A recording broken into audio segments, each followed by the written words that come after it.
I mean, Daniel, your thoughts on this, because that's a lot of attackers, but obviously not only one of them in single figures at the moment, which is Mohamed Kudus. But clearly, there's still a lot of goals spread all around. Why do we struggle to get them scoring? Because clearly there are goals in there. 52 goals from the players we have named in this squad. Yeah, we have very good attacking players who can score if given the right system to operate in. But unfortunately, it doesn't look like Chris Hughton is interested in opening up to allow them to express their attacking side, and that's what we've seen. That's what we are seeing today. That's what we saw last month, the month before, and even before he took over. It's been like that with the Black Stars for a while. They said we are just a bit too stale when it comes to attacking football, and I really don't understand why. Because most of the time, you look at your squad, you look at where your strength lies, and then you play to your advantage. And when you look at the squad of players we have, the profile of players we have, as Karim said, we've named the most attackers as compared to the rest of the teams that we have.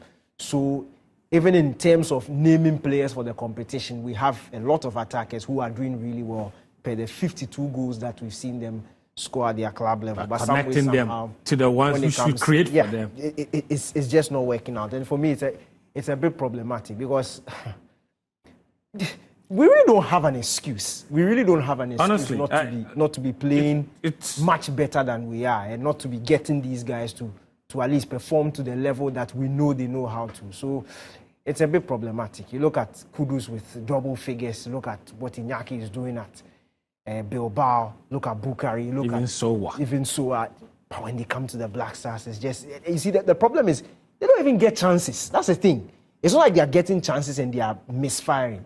We are not even creating opportunities for us to say that, okay, fine, this person is a bad finisher or this person can't score goals. We are not even creating the chances in the first place. And that is down to the system. That is when I watch Iñaki, Daniel, I feel very frustrated.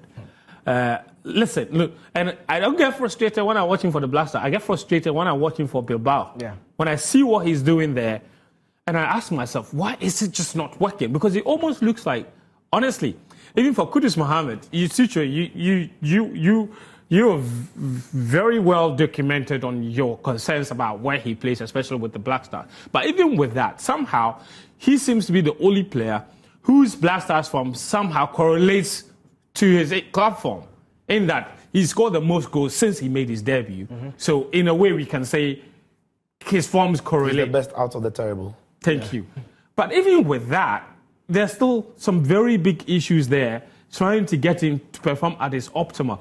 Honestly, we've talked about, and it looks like we keep beating like a water drum. It's almost as if we've said it over and over and over again, and it's become so boring.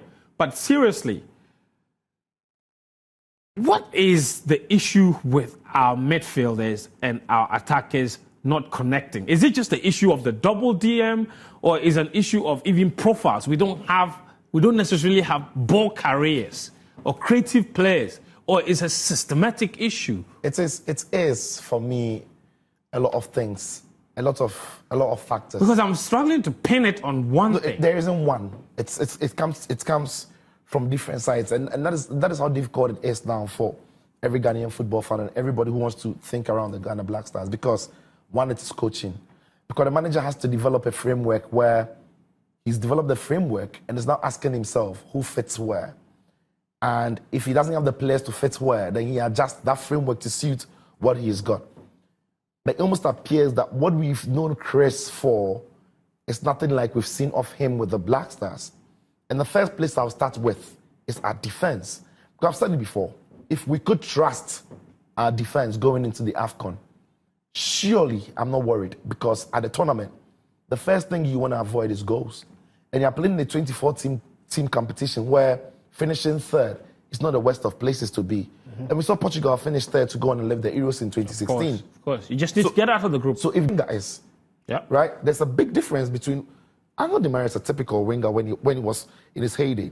Mohamed Salah, to speak, has never been a winger. He's always operated as a forward. Yeah. So the position that he picks as a forward player is very different from what he would do if he played as a winger. Yeah. What Inaki Williams has done and excelled at his club is to play as a forward.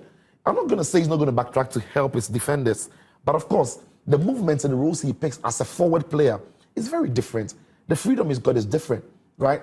So it's just the wrong spaces he occupy are different. It's just the wrong profiling of the players that are going to fit in whatever framework the manager has got. And that is where in terms of profiling, you're 100% spot on, because if you're doing proper profiling of this Black Star squad, you would say we are going to this AFCON with one striker. Of course, we are going to the AFCON with one out-and-out striker. Yeah. Jonathan Soa is the only centre forward.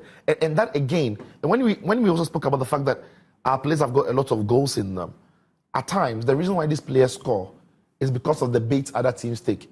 So when you look at Inaki Williams and what he does, and when Griselda is the striker and is exiting position for him to fill it in, it's different from when we don't have an out-and-out striker and we're expecting Inaki to play out wide and do what he does with Bilbao, when the framework is very different, you know. And so a lot of things has to come together for the Black Stars. And at times, we've also been unlucky, and luck also has to be on our side at times for us to get the result that is needed.